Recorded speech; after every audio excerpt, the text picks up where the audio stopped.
নমস্কার বন্ধুরা, সুস্মিতার গল্পের আসরে আপনাদের স্বাগত। আশা করি আপনারা সকলেই ভালো আছেন। আমি আজকে পড়ে শোনাচ্ছি শ্রীমতী আশাপূর্ণা দেবীর লেখা একটি ছোট গল্প, নন্দিনী আর নন্দিনীরা। বন্ধুরা, গল্পটা যদি ভালো লাগে প্লিজ প্লিজ প্লিজ চ্যানেলটাকে সাবস্ক্রাইব করে দেবেন।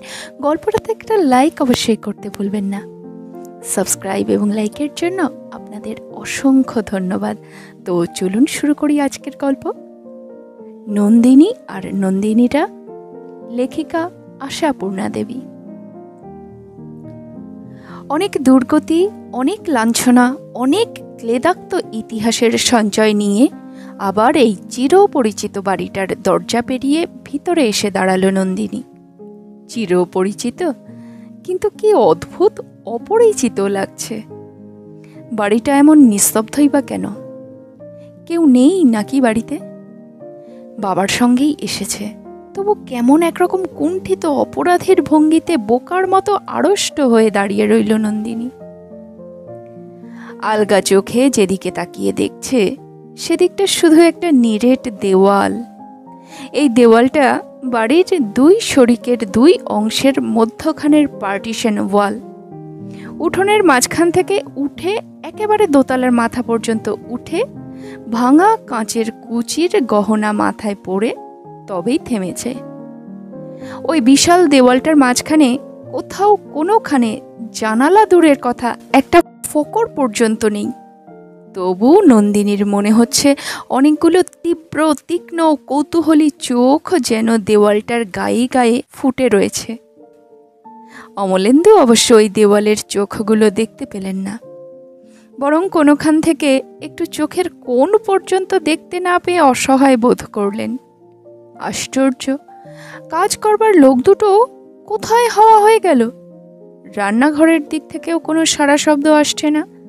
বাড়িতে কি আজ রান্না হচ্ছে না? হঠাৎ কেমন ভয় ভয় করে অমলেন্দুর।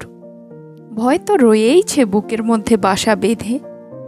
জমাট হয়ে থাকা সেই ভয়ের পাথরটা ভয়ঙ্কর ভার হয়ে চেপে বসে আছে। তবু তার উপর দিয়ে বাতাস বইয়ের কাজ করার চেষ্টা চলছে, কিন্তু এ ভয়টা আকস্মিক বাড়তি একটা। অমলেন্দুর এই কদিনের অনুপস্থিতিতে বাড়ির কোনো দুর্ঘটনা ঘটে যায়নি তো? এখন মনে পড়ল, বাড়িতে যখন ঢুকলেন দরজাটা তো খোলাই ছিল, সহজেই ঢুকে পড়েছিলেন, খেয়ালও করেননি খোলা কেন। সামান্যভাবে মনে হয়েছিল এটা হয়তো অবারিতর ইঙ্গিত, অর্থাৎ সহজেই ঢুকে পড়তে একটু স্বস্তি পেয়েছিলেন। এখন মনে হচ্ছে দরজা খুলে দিতে কেউ এলে তবু তার কাছে জেনে যাওয়া যেত বাড়ির পরিস্থিতি কেমন। সে সুযোগ তিনি পাননি। আলগামতো গলায় ডেকে উঠলেন, বনু, রঙ্গনা, তোরা কোথায় রে? এ প্রচেষ্টায় স্তব্ধতার প্রাচীর ভেদ হলো না। খুব ভয় খেলেন, আরেকটু গলা চড়িয়ে ডাকলেন, সুশীল, সন্ধ্যা, কি হলো তোদের? কেউ বাড়ি নেই নাকি? এতক্ষণে একটি সাড়া এলো, যে সাড়া অমলেন্দুর অসাড় হয়ে আসা চিত্তে সাড় এনে দিল। চিরপরিচিত এই কণ্ঠস্বর এটুকু অন্তত জানিয়ে দিল যে ভয়ঙ্কর কোনো ভয়ের কিছু নেই, যে দুর্ঘটনার আশঙ্কায় হিম হয়ে যাচ্ছিলেন তিনি। সত্যি এতক্ষণে ভয়ের স্বরূপটা অনুভব করলেন অমলেন্দু। অবয়বহীন ছিল ভয়টা, বোধহয় ইন্দু নেই। সে ভয়টা গেল। ইন্দিরার গলা পাওয়া গেল। ইন্দিরার গলা পাওয়া গেল। আছে, তেতলায় পড়ছে। কোথা থেকে বললেন কথাটা? দোতলা নাকি একতলারই কোথাও থেকে? অমলেন্দু বললেন, কোথায়, কি করছো? কেউ কোথাও নেই তো? ঠাকুরের সলতে পাকাচ্ছি। কি আশ্চর্য, ওটা পরে হলে চলতো না? কদিন পরে বাড়ি এলাম অথচ কাউকে দেখতে পাচ্ছি না। এতক্ষণে ইন্দিরা ভাড়ার ঘরের কোনো কোণ থেকে বেরিয়ে এলেন। পরনে একটা তসর শাড়ি এবং তসরেরই সেমিজ, কপালে মস্ত বড় সিঁদুরের টিপ। পরিচিতই সাজ, কিন্তু সেটা তো সকালে পুজো করবার কালে। এখন বিকালে কেন? অমলেন্দুর মনে হলো শাড়ির পাড়ে আর কপালের টিপের রংটা এত লাল হলো কি করে। উনি বেরিয়ে এলেন, মুখ থমথমে। এতক্ষণ কি কাঁদছিলেন উনি? কি জানি কি করছিলেন। এখন বেরিয়ে এসে দালানে পড়লেন। অমলেন্দু ছাড়া এখানে আর কেউ উপস্থিত নেই, এইভাবেই বললেন, 2টোর সময় আসার কথা শুনেছিলাম। হ্যাঁ, 3 ঘন্টা লেট। এখান থেকে এখান, অথচ এই অবস্থা আজকাল। খুব ধকল গেছে, একটু চায়ের দরকার। সুনীল, সন্ধ্যা ওরা কোথায়? ওদের বাজারে পাঠিয়েছি। দুটোকেই বাজারে পাঠিয়েছো? আশ্চর্য। যাক, ননিকে অন্তত তাড়াতাড়ি কিছু খেতে দাও। সেই সকাল থেকে এই এই তুই দাঁড়িয়ে আছিস কেন? চলে যা, ওপরে চলে যা, চটপট ফ্রেশ হয়ে আয়। ইন্দিরা এখনো অপর উপস্থিতির দায়টা স্বীকার করলেন না। নৈর্ব্যক্তিকভাবে উচ্চারণ করলেন, এক্ষুনি ওপরে যাবে কি? নিচে থেকে চান টান করে যাক। নিচে থেকে চান করে যাবে? নিচে কোথায় চান করবে? কেন, নিচে নাইবার ঘর নেই? নন্দিনীর চোখের সামনে একটা গাঢ় রঙের পর্দা ঝুলছিল। সেই পর্দাটার জন্য মায়ের মুখটা দেখতে পাচ্ছিল না। এখন পর্দার গায়ে অন্য একটা ছবি ফুটে উঠতে দেখল। সামনের ওই নিরেট দেওয়ালটার ওপারে বাড়ির নতুন বৌদিদি হঠাৎ মারা যাওয়ার খবরে নন্দিনীরা 3 ভাই বোন ছুটে দেখতে গিয়েছিল। ফিরে আসবার পর মার এমনি বিরস স্বরের হুকুমে নিচের তলার গলির পাশের অন্ধকার চানের ঘরটায় গিয়ে চান করতে হয়েছিল তাদের। চৌবাচ্চায় শ্যাওলা, মেঝেটা পিছল, সেই ঘরে ঢুকে চান করতে হবে এখন নন্দিনীকে। কে মারা গেছে, কার মৃত্যুর জন্য? অমলেন্দু গম্ভীর গলায় বললেন, অবলায় এখন নাইবেই বা কেন? জাননি, তোর নিজের বাথরুমে হাত মুখ ধোগে, জামা কাপড় বদলে ফ্রেশ হয়ে আয়, যা, ঝটপট যা। নন্দিনী আড়ষ্টভাবে মায়ের দিকে তাকালো। দেখল মার দৃষ্টি অমলেন্দুর মুখের দিকে নিবদ্ধ। আস্তে সরে এলো। সিঁড়িটা উঠতে উঠতে তাকিয়ে দেখে অবাক হয়ে নন্দিনী ভাবছে, সবই তো ঠিকই আছে। দেওয়ালে ঝাপসা হয়ে যাওয়া পুরনো গ্রুপ ফটোগুলো, পিতামহের বীরত্বের নিদর্শন একজোড়া হরিণের শিং, জানালার শার্সির কাঁচে একটা লম্বা ফাটা, সবই তো একই আছে। অথচ নন্দিনীর কি এসবের সঙ্গে আর কোনো যোগসূত্র নেই? এই কদিন আগেও যে নন্দিনী এই সিঁড়ি দিয়ে এক গাদা বই খাতা ভরা ব্যাগটা কাঁধে ঝুলিয়ে দূর দাঁড়িয়ে নিয়ে এসে বলেছে, সুশীল, ভাত, কুইক কুইক। গরম ভাত থাকলে রেগে বকে অনর্থ করে ভাত ফেলে চলে গেছে। আবার বিকালে ফিরে এসে ব্যাগটা দালানে নামিয়ে ডাক দিয়েছে, সন্ধ্যা, জল দে না চটপট। বাইরে থেকে এসেই জল, বলি না অশোক করে। মার এই সাবধান বাণীকে গ্রাহ্য মাত্র না করে চোঁ চোঁ করে জলের গ্লাসটা শেষ করে বলদৃপ্ত পায়ে সিঁড়ি দিয়ে উঠে গেছে। সন্ধ্যা, ব্যাগটা ওপরে নিয়ে যাস বলে। সে কে? সেই নন্দিনীটাই কি তাহলে মারা গেছে? এবারের মৃত্যুটা পাঁচিলের এপারে। ইন্দিরার দৃষ্টি যেখানে নিবদ্ধ ছিল সেখান থেকে প্রশ্ন এলো, তুমি এ সময় পুজোর শাড়ি পরে? ইন্দিরা সে কথার উত্তরে বদলে একটা প্রশ্নই করলেন, এসেই এক্ষুনি এত মাখামাখি করবার দরকার কি? বাইরের ধুলো নোংরাও তো আছে। সে তো আমারও আছে। চমৎকার। চাটা পাওয়া যাবে? যাবে না সন্দেহ হচ্ছে?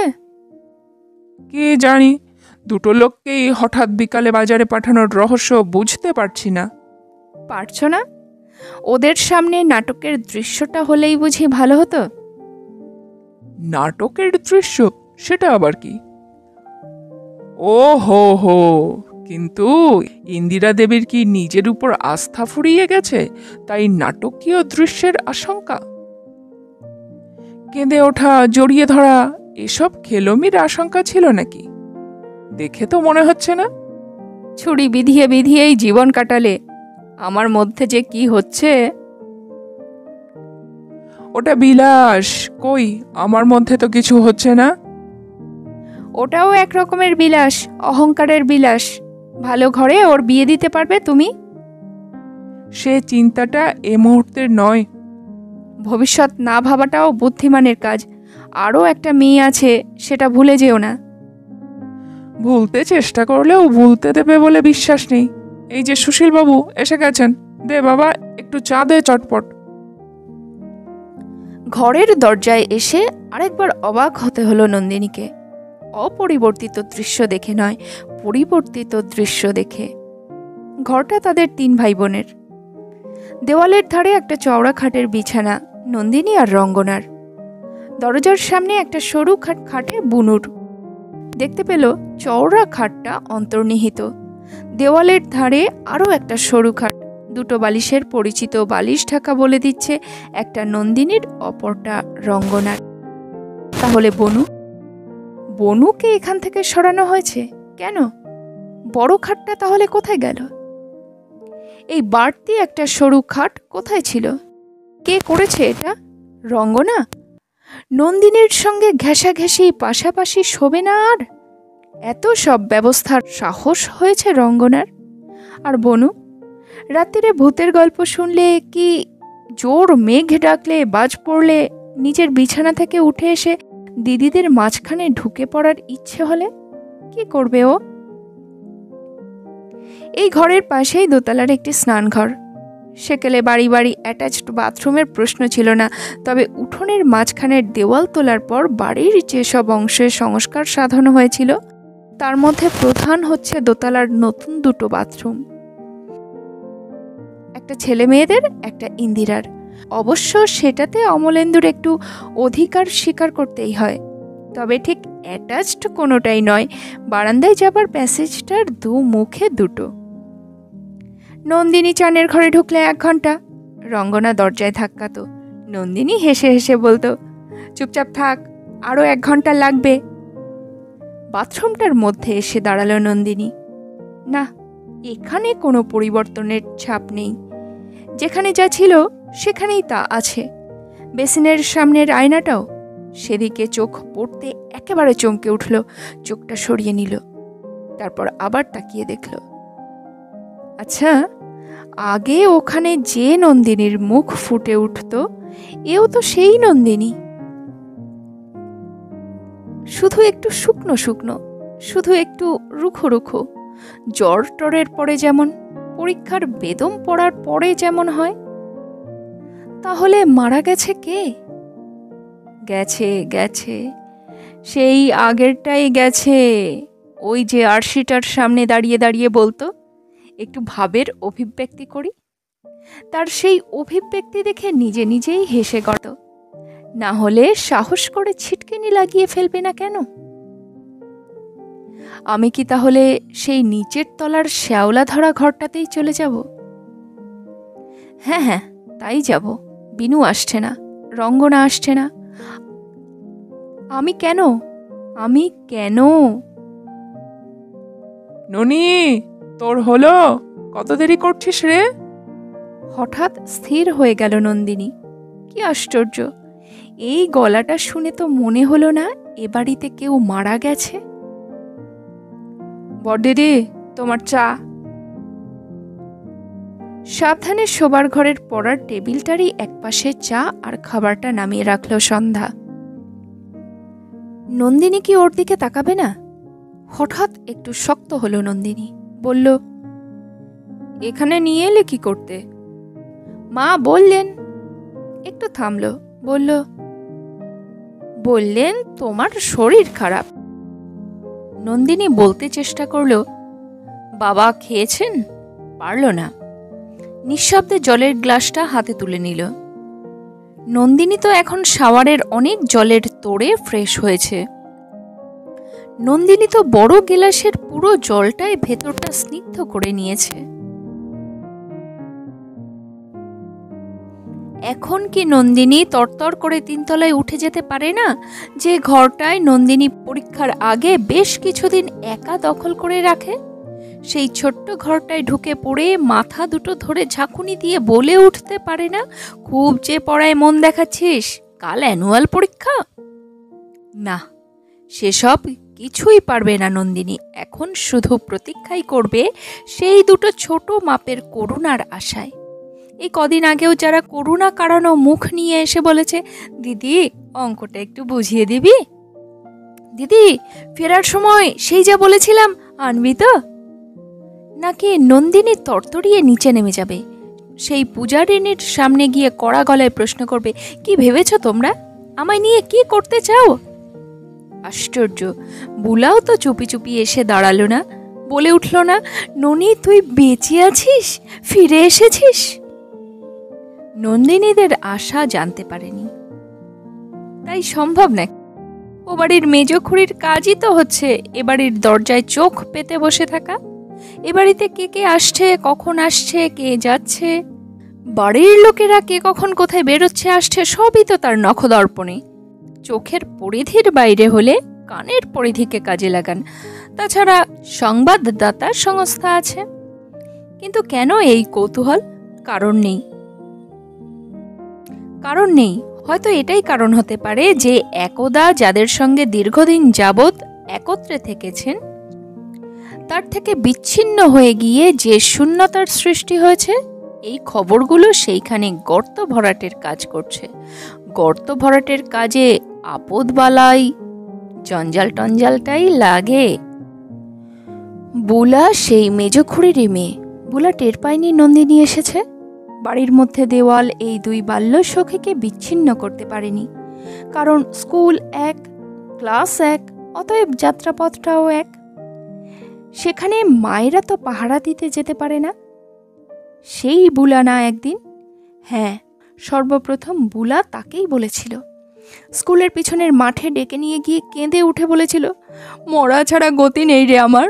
স্তব্ধ হয়ে গিয়েছিল নন্দিনী। 12 ক্লাসের ছাত্রী নন্দিনীর পক্ষে বোঝবার অসুবিধে হয়নি কেন বুলার মরা ছাড়া উপায় নেই। কিন্তু বুলা কে কে সে? ওই পাজি রথিন্দাটা, পিসিমার গুণধর, সবেধন নীলমণি। কেউ বাড়ি ছিল না। তুই বলেছিলি না?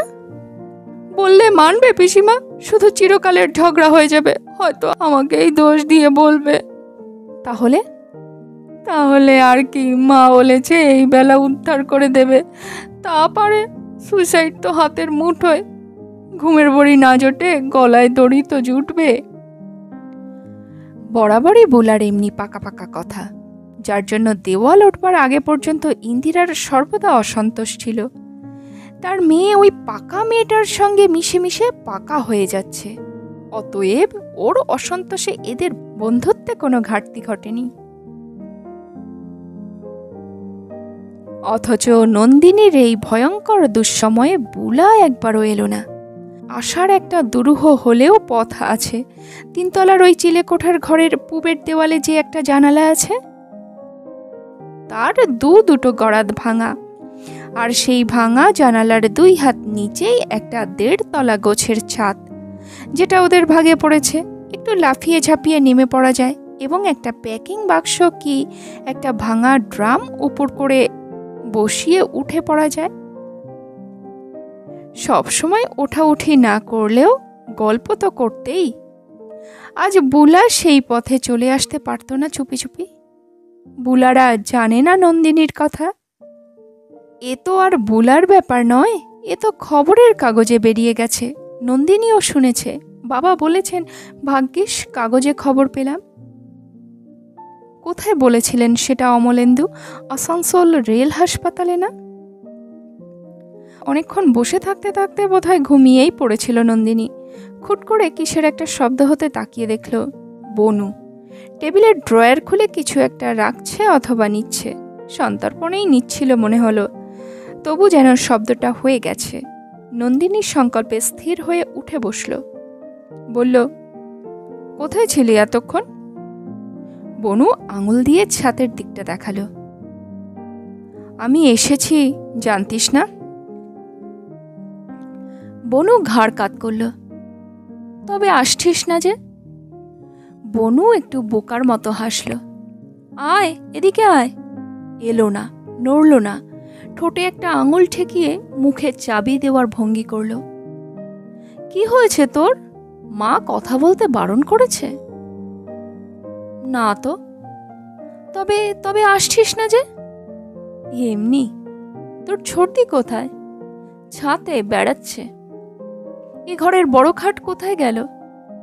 ও ঘরে। তুই কোথায় শুবি? জানি না। বলেই বুনু মুখ ফিরিয়ে তীর বেগে ঘর থেকে বেরিয়ে গেল। আবার শুয়ে পড়ল নন্দিনী। একটু পরে রঙ্গনাও ঘরে ঢুকল।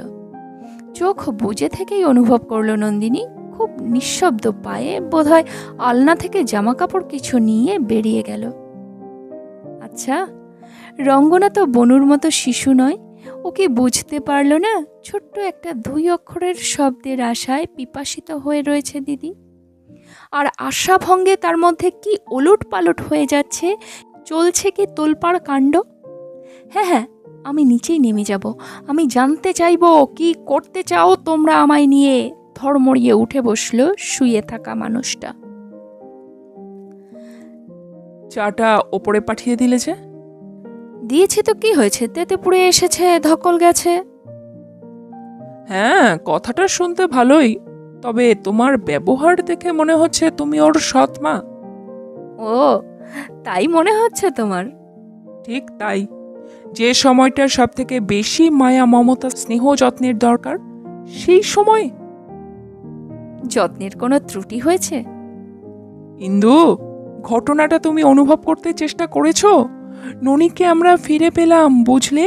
আমাদের হারিয়ে যাওয়া ননিকে। তোমার ঠাকুরকে কৃতজ্ঞতা জানাচ্ছ না? ফিরে পেলাম? ঠাকুর? কোন ননিকে ফিরে পেলাম আমি? ইন্দু, ভুলে যেও না, আমরা ওকে রক্ষা করতে পারিনি। দুর্গাপুর স্টেশনের সেই দৃশ্যটা তোমার মনের মধ্যে আগুনের রেখায় আঁকা নেই? ওহ, থামো থামো, চুপ করো, চারিদিকে কান। কান? হাসলে যে? হাসলাম, হাসি পেল। তোমার আর কি, মহিমা দেখতে তো কাঠখড় পোড়াতে হয় না। আমার মধ্যে যা হচ্ছে তা আমিই জানি আর ঠাকুরই জানেন। কি করব আমি এখন ওকে নিয়ে? বলো বলো বলো তুমি। কি আশ্চর্য! করবে আবার কি? এতদিন কি করেছিলে তাই করবে, এতদিন যা করেছিলে তাই করবে। ইচ্ছে করে বোকা সেজো না বলছি। এতদিন আর এখন এক হলো। চারিদিকে আত্মীয় স্বজন, বুকের ওপর জাঁতা হয়ে বসে আছে জাতি শত্রু। কার মুখ চাপা দেব আমি? ঠাকুর, চিরকালটা দর্প অহংকারের সঙ্গে কাটিয়েছি। সেটাই বোধহয় ভুল হয়েছে ইন্দু। তোমার ঠাকুর তো আবার শুনেছি দর্পহারি। যাগ্গে, ওইসব কে কি বলবে এই নিয়ে মাথা খারাপ করো না, সাহস দেখাও। সাহস দেখাবো? হ্যাঁ, দেখাবে। তোমরা নিজেরা সাহস না দেখাতে পারলে তোমাদের উদ্ধার নেই ইন্দু। মনে করো কোনোখানে কিছু ঘটেনি, সব ঠিক আছে, যেমন ছিলাম আমরা তেমনি আছি। মনে করব? মনে করলেই হলো? সংসারটা তোমার অঙ্কের বই, কষে ফেললেই হয়ে গেল। সাহস করব কিসের জোরে? সকালবেলা উঠে আমি নিজে বলতে পারবো, ননি ঠাকুর ঘরটা মুছে দে, চন্দনটা ঘষে রাখ, ফুলগুলো তুলে আন।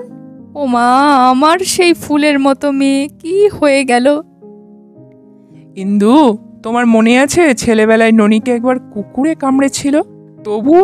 তবুও তো এসব করেছে ননি। থামো থামো, তুমি আর মহাপুরুষের বাণী শোনাতে এসো না। গলায় দড়ি দিয়ে ঝোলাই আমার শেষ গতি। ওই শেষ গতিটাই তো তোমার চিরকালের হাতের পাঁচ। এক্ষুনি খরচ করে ফেলো না। কিরে বনু, এমন ছুটে ছুটে নিচে নেমে এলি কেন? কি হয়েছে?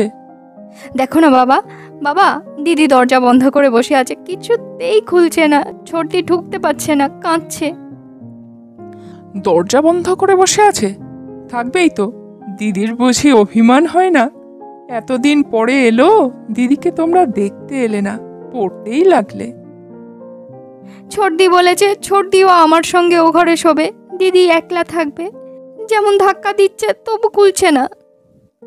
অমলেন্দু অবাক হয়ে স্ত্রীর মুখের দিকে তাকালেন।